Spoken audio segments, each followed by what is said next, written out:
Sa Eastern Visayas pa rin nakahanda na ang lahat ng lokal na pamahalaan para sa posibleng epekto ng Bagyong Christine. Ang detalye sa balitang pambansa ni Sol Alarcon ng PIA Eastern Visayas.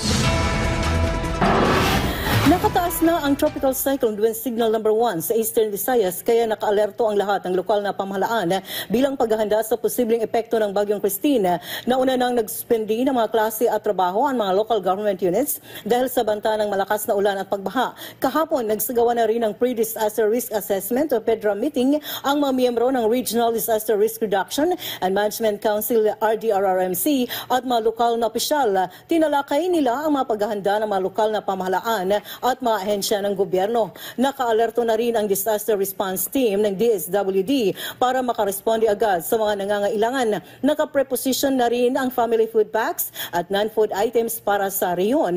As far as DSWD, particularly on our response interventions, the DSWD is or has a total of 110,742 family food packs.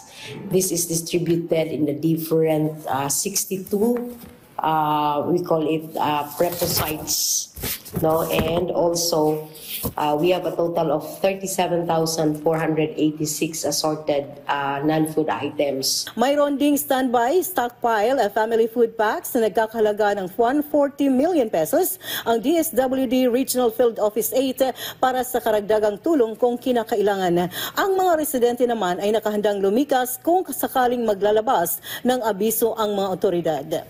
Kumbaga sa barangay, sa mga trompa, na lang namin yun, parang pag-prepare namin sa na kailangan lumikas. Mula sa Philippine Information Agency, Eastern Visayas, Sol Alarcon para sa Balitang Pambansa.